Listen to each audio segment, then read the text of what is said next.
ഇവിടെ വായ്പയുടെ കാര്യത്തിലുമായി ബന്ധപ്പെട്ട കാര്യം ഞാൻ പറയുന്നത് കേന്ദ്ര ധനകാര്യ മന്ത്രാലയം അല്ലെങ്കിൽ റിസർവ് ബാങ്ക് എത്ര കോടിക്കണക്കിന് രൂപയാണ് കോർപ്പറേറ്റുകളുടെ എഴുതി തള്ളുന്നത്? എത്ര കോടിക്കണക്കിന് രൂപയാണ്?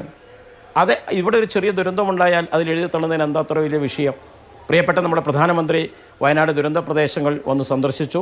ഏറെ പ്രതീക്ഷയോടെയാണ് നമ്മളെല്ലാം കാത്തിരിക്കുന്നത്. സഹായിക്കും എന്നാണ് നമ്മൾ പ്രതീക്ഷിക്കുന്നത്. തീർച്ചയായിട്ടും അതുണ്ടാവും എന്നുള്ള കാര്യത്തിൽ ഒരു കേരളത്തിലെ മലയാളികൾക്ക് ആർക്കെങ്കിലും ഒരു വ്യത്യസ്ത അഭിപ്രായം ഉണ്ടാവുമെന്ന് എനിക്ക് തോന്നുന്നില്ല. അതുണ്ടാവണം.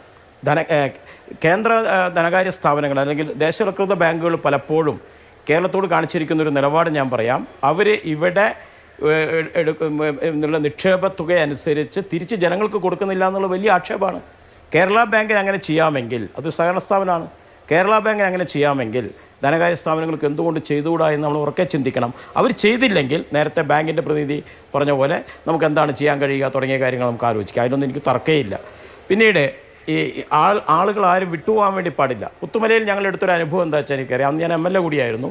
ഞങ്ങളെടുത്ത അനുഭവം എന്താ വെച്ചാൽ എത്ര പേർക്ക് വീട് കൊടുക്കണമെന്ന് അവിടുത്തെ രാഷ്ട്രീയ പാർട്ടി പ്രതിനിധികൾ, അവിടുത്തെ ജനപ്രതിനിധികൾ, പഞ്ചായത്ത് മെമ്പർമാർ, അതുപോലെ തന്നെ ആരാധനാലയങ്ങളുടെ കമ്മിറ്റി അംഗങ്ങൾ, ഭാരവാഹികൾ, അവരെല്ലാം കൂടി തയ്യാറാക്കിയ ലിസ്റ്റ് അനുസരിച്ചാണ് വീട് കൊടുത്തിരിക്കുന്നത്. അതിലെന്തെങ്കിലും ഇനി കുറവുണ്ടോ? അതിന് ഒക്കെ കുറ്റമറ്റതാണ്. ഒരു കുറവുമില്ലാന്ന് ഞാൻ വാദിക്കുന്നൊന്നുമില്ല. അങ്ങനെ വാദിക്കേണ്ട കാര്യമില്ല. ആരെങ്കിലും ചൂണ്ടിക്കാണിച്ചിട്ടുണ്ടെങ്കിൽ നമ്മൾ ഇതിൽ അത് ആവർത്തിക്കാതിരിക്കാൻ, മുഹമ്മദ് പറഞ്ഞ പോലെ ആവർത്തിക്കാതിരിക്കാനുള്ള നടപടി നമുക്ക് സ്വീകരിക്കാവുന്നതേ ഉള്ളൂ. സ്വീകരിക്കണമെന്ന കാര്യത്തിൽ സംശയവുമില്ല. കേരളത്തിലെ ഗവൺമെൻറ് ഈ കാര്യങ്ങളെല്ലാം ചെയ്യുന്നുണ്ട്. 6000 രൂപ വെച്ച് ഒരാൾക്ക് വാടകയ്ക്ക് ഒരു വാടക കൊടുക്കാൻ വേണ്ടി 6000 രൂപ ഒരു കുടുംബത്തിന് കൊടുക്കുന്നുണ്ട്. ആ കുടുംബം ഒരു ബന്ധുവീട്ടിലാണ് താമസിക്കുന്നതെങ്കിൽ അവർക്കും കൊടുക്കാൻ വേണ്ടി ഗവൺമെൻറ് തീരുമാനിച്ചിട്ടുണ്ട്. ബന്ധുവീടായതുകൊണ്ട് വാടക ഒഴിവാക്കേണ്ടെന്ന് ഗവൺമെൻറ് തീരുമാനിച്ചിട്ടുണ്ട്. എന്നാൽ ചില സന്നദ്ധ സംഘടനകൾ ഞങ്ങൾ വാടക കൊടുത്തോളാം എന്ന് ഗവൺമെൻറ് അറിയിച്ചിട്ടുണ്ട്. അങ്ങനെ കൊടുത്തിടത്തേക്ക് വീണ്ടും കൊടുക്കേണ്ട കാര്യമില്ല എന്ന് മാത്രമേ ഗവൺമെൻറ് തീരുമാനിച്ചിട്ടുള്ള കാര്യത്തിൽ. അതുകൊണ്ട് അതിലെല്ലാം യാതൊരുവിധ ഇതിലാരും വിട്ടുപോകാൻ പാടില്ല. അതാണ്, ഒരാൾ പോലും വിട്ടുപോകാൻ വേണ്ടി പാടില്ല. അർഹതയുള്ള ഒരാളും വിട്ടുപോകാതിരിക്കാനുള്ള നല്ല ജാഗ്രത ഉണ്ടാക്കിയെടുക്കാൻ വേണ്ടി കഴിയണം. മറ്റൊന്ന് ഞാൻ മനസ്സിലാക്കി വെച്ചിരിക്കുന്നത്, എനിക്കറിയാവുന്നൊരു കാര്യമാണ്, ഞാൻ തന്നെ നേരിട്ട് കണ്ടതാണ്. തിരുവനന്തപുരത്തുനിന്ന് ഒരു വിഭാഗം ആൾക്കാർ വന്ന് ഇവർക്ക് എന്താണ് ഭാവിയിൽ ജോലി ചെയ്ത് ജീവിക്കാൻ വേണ്ടി കഴിയും, എന്ത് സ്കില്ല് കൊടുത്താലും അവർ ഏറ്റെടുക്കാൻ വേണ്ടി കഴിയും, അതിൻ്റെ റിപ്പോർട്ട് തന്നെ മുഖ്യമന്ത്രിക്ക് സമർപ്പിച്ചിട്ടുണ്ടെന്ന് ഞാൻ മനസ്സിലാക്കിയിരിക്കുന്നത്. ഇതെല്ലാം പരിശോധിച്ച് കാര്യങ്ങൾ ചെയ്യാൻ വേണ്ടി ഗവൺമെൻറ് വളരെ വിപുലമായ സംവിധാനങ്ങൾ ഉണ്ടാക്കിയിട്ടുണ്ട്.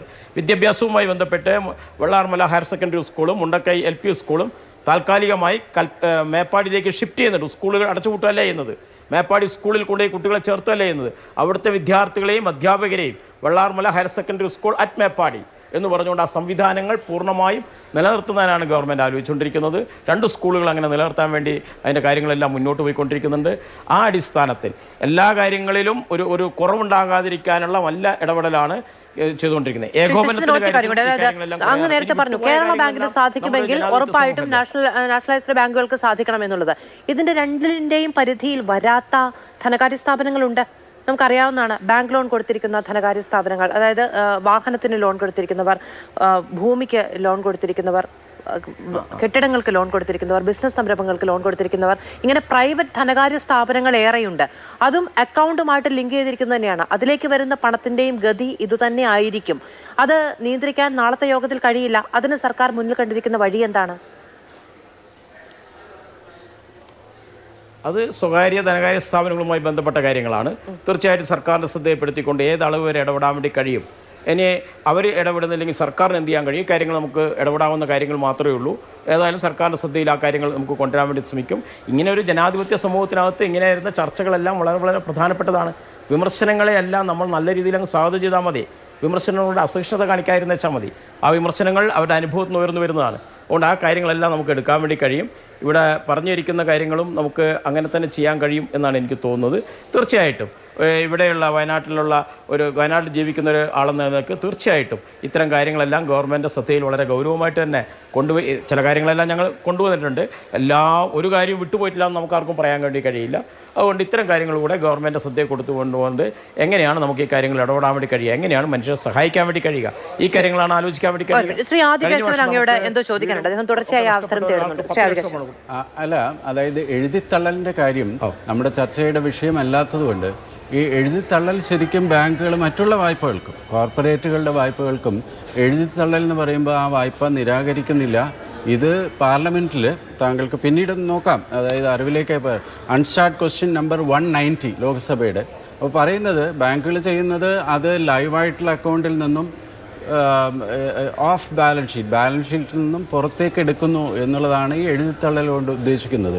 അപ്പോൾ ആ കാര്യം ഒരു ടെക്നിക്കൽ കാര്യമായതുകൊണ്ട് അത് പറഞ്ഞു എന്ന് മാത്രം.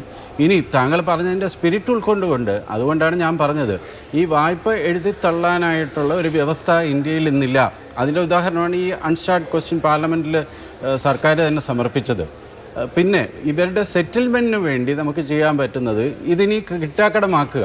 കിട്ടാക്കടമായി നോട്ടീസ് വന്നതിന് ശേഷം ഒറ്റത്തവണ തീർപ്പാക്കൽ പോലെ ഇവർക്ക് ആനുകൂല്യം കിട്ടും. പക്ഷേ അപ്പോഴത്തേക്കും ഇവരുടെ അക്കൗണ്ട് NPI എന്നുള്ള ഒരു ബ്ലാക്ക് മാർക്ക് വരും. അതില്ലാത്തതിനുള്ള ഒരു നിർദ്ദേശമാണ് ഞാൻ നേരത്തെ സംസാരിച്ചപ്പോൾ പറഞ്ഞത്. സാന്ദർഭികമായി ഇതൊരു ടെക്നിക്കൽ കാര്യമായതുകൊണ്ട് താങ്കളുടെ ശ്രദ്ധയിൽപ്പെടുത്തി എന്ന് മാത്രം. താങ്കൾ പിന്നീട് നോക്കിയിട്ട് വേണമെങ്കിൽ പിന്നീട് ഒരു ചർച്ചയാവാം. Thank you.